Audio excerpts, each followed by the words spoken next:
No Turn on Red. Written by Umbrello. The original story can be found at www.creepypasta.com.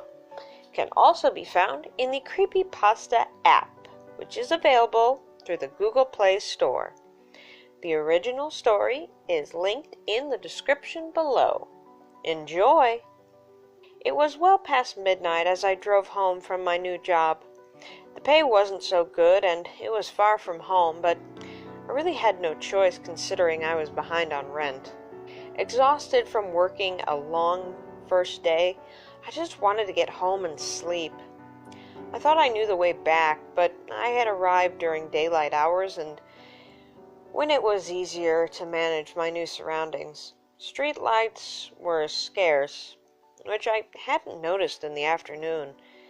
And to make matters worse, it was snowing. Somewhere along the way, I must have taken a wrong turn, and soon I was completely lost. After driving aimlessly through unfamiliar neighborhoods, I finally came to a traffic light, and I was relieved, as it meant there was a highway nearby. I was almost positive it was to the right, but the light was red, and a sign on the corner said, "No right turn on red." Who was I to argue with all those capital letters? Yet it was so late that none of the houses I passed had lights on, and there were no cars around.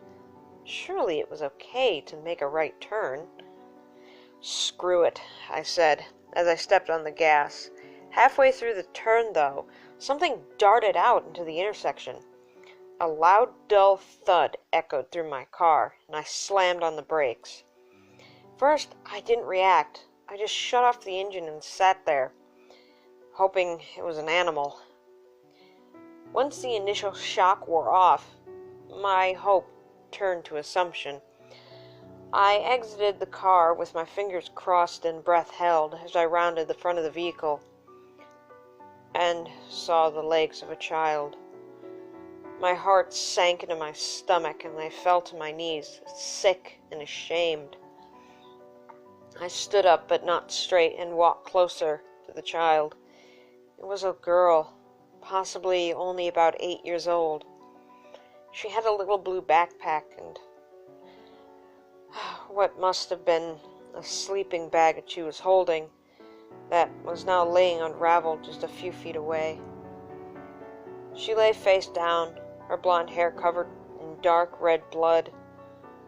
One by one, delicate snowflakes touched down upon her lifeless body in the headlights. She resembled some kind of fallen angel. I felt I was being taught a lesson, and a harsh one at that. I returned to the car and dialed 911, and as I waited help to arrive, I went over the incident in my head. Though it was a minor violation, I knew I couldn't tell them I had made an illegal right turn, especially when it resulted in such a tragedy. As far as anyone was concerned, the light was green. The police arrived with an ambulance, and I went to greet them. When I tried to show them the girl, she had disappeared. There wasn't even any blood on the ground or an imprint in the snow. "You say you hit someone, and they were right here?" "Yes, I saw them. It was a little girl. I swear to God. I had no idea where she had gone or why there was no evidence that anyone was hit by a car. I probably seemed crazy." "Well, they must have run off. You checked to make sure she wasn't breathing?" No, I saw the blood and she wasn't moving.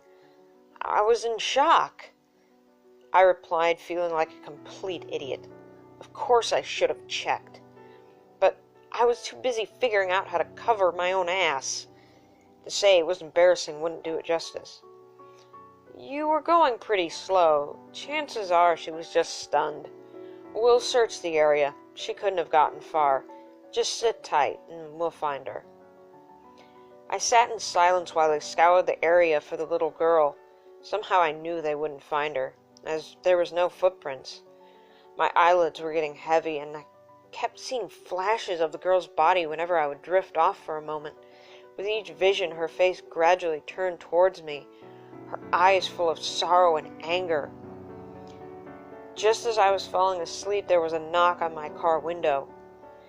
They hadn't found any sign of the girl, but they'd let me know if anything was reported. It was somewhat of a relief, and yet equally unsatisfying. The whole way home, I drove under the speed limit, stopping at every intersection, even when the light was green. I didn't get much sleep that night. The next day, I wasn't thrilled about going to work, but as a new employee, I really had no choice. As ridiculous as it sounds, I got lost again on the way home. I had meant to print out some reverse directions, but was too preoccupied with the events of the previous evening. Once again, I drove through parts unknown and eventually came to the red light. Is this the same intersection? I asked myself at the time. I wasn't sure, but it did have the same sign.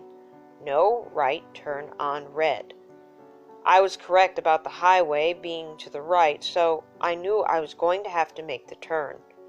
This time, I would wait until the light changed. I'm not sure how much time passed, but it must have been at least 20 minutes. The clock on my phone had stopped at 12:47, so I wasn't sure. For a while, I just stared at the words, "No right turn on red," contemplating why they were mocking me. The light wasn't changing, and my patience was fading. "Are you kidding me?" I protested. I didn't want to do it, but there wasn't much of a choice. This time, I turned very slowly and looked around to make sure no one was there. I thought I was all clear, just as the night before, something darted out in front of my car. "Shit!" I shouted, slamming on the brakes. "This can't be happening." I jumped out of my car and rushed to inspect the body. My jaw dropped when I realized it was the same little girl. She had the same little blue backpack, the same sleeping bag was lying unraveled just a few feet away, and her blonde hair was stained with dark red blood. I didn't know what to think. My mind went completely blank. All the while, I stared at the horrific scene. Whether it was real or not, it was far worse the second time. I retreated to my car again, but this time I hesitated to call the police. Then I remembered what the officer had said about making sure she was dead. I went back to check, but she was gone. The third day at work was painful. I couldn't concentrate under the circumstances, and no one was going to understand or be sympathetic. Different scenarios kept playing out in my head. I imagined a little girl going to a slumber party. She's having fun with her friends until they play a cruel prank on her. She calls her mother in tears, but her mother says she's too tired to pick her up, and that she must walk home. On the way, I hit her with my car. That was just one of the scenarios, but it seemed to be the most plausible. I started to think that she could be a ghost who had already been struck by someone else's car. Perhaps it was a hit and run, and now she needed someone to find out who killed her? But why me? When my shift ended, I was reluctant to leave. After driving to work a few times, I had finally memorized the way home. But I was still afraid of that intersection. That sign. I drove cautiously with eagle eyes, and eventually merged onto the highway, invoking a collective sigh of relief in every cell of my body. I smiled and turned up the radio as I accelerated past the speed limit. It seemed to be taking quite a while to reach my exit, but I was too tired to find it suspicious. My eyelids were getting heavy, and for a moment I almost fell asleep. As I took an extended blink, I was suddenly somewhere else. The highway was gone, and in front of me was an intersection with a red light. A sign on the corner persisted. "No right turn on red." What the... I looked around in disbelief. It was the same intersection. How I got there was completely beyond my understanding. Was some otherworldly force trying to tell me something? Was it my destiny to help this little girl? All I wanted to do was go home. This time, I would wait until the light turned green, if I had to wait all night. I think I sat there for a few hours, but my phone had stopped at 12:47 again. Perhaps the little girl died at that time.